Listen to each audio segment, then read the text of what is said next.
NGO মার্কা কাঠামোতে 6 মাস টেকা অসম্ভব হবে। শীতের সময় গ্রামে অনেকে বলে, একটু অসুস্থ মানুষ, বয়স্ক মানুষ দেখবে যে এই শীত ওঠে কিনা সন্দেহ আছে। তো এই কাঠামোতে যদি সরকার থাকে তাহলে 6 মাস যায় কিনা সন্দেহ আছে। কারণ হচ্ছে সরকারের মধ্যেই বেনিফিশিয়ারিরা ঢুকে গেছে, আশপাশে সুবিধাভোগীরা আছে, ফ্যাসিস্টের দোসররা আছে। সরকারের রাষ্ট্র পরিচালনার অভিজ্ঞতা ছিল না, একজনের একটা মিনিস্ট্রি চালানোর অভিজ্ঞতা নাই, তারা দিচ্ছেন আপনি 3টা মিনিস্ট্রি। এটা কি পুতুল খেলা? রাষ্ট্র পরিচালনা কি পুতুল খেলা? অভিজ্ঞতা ছাড়া আপনি 3টা মিনিস্ট্রি সামলাবেন, তার দরকার কি একজনের 3টা নেওয়ার, 4টে নেওয়ার? অন্য লোক ইনক্লুড করেন। আমরা একটা কথা অনেকে ভাবতে পারি যে নূর ভাই এত কথা বলে যে নূর ভাই বোধহয় সরকারে যেতে চায়। আমি আপনাদের সামনে পরিষ্কার করতে, আমরা রাজনীতিবিদ, রাজনীতি করে নিজেদেরকে তৈরি করতে চাই।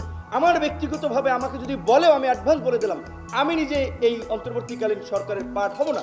কারণ এই সরকারের পার্ট হইলে তার সফলতা ব্যর্থতার উপরে আমার ভবিষ্যৎ রাজনীতি নির্ভর করবে। সুতরাং এরকম আনসার্টেন গভর্নমেন্টের আমি ব্যক্তিগতভাবে পার্ট হব না। কিন্তু আমাদের কাছে যদি প্রস্তাব চায় উপযুক্ত ব্যক্তিদেরকে, এই নাসির স্যার বসে আছেন, অনেকে মাস্টারমাইন্ড খুঁজেন এই আন্দোলনের কারণে। এই আমাদের শিক্ষক, উনি জগন্নাথ বিশ্ববিদ্যালয়ের সেই ছবি ফেসবুকে আছে, পিঠ ঝাঁঝরা হয়ে গেছিল গুলিতে, চাকরি হারিয়েছেন। সেই সময় এই যুবলীগের চেয়ারম্যান হতে চাওয়া ভাইস চ্যান্সেলর সেই মিজানুর রহমানরা তার চাকরি বাতিল করেছিলেন।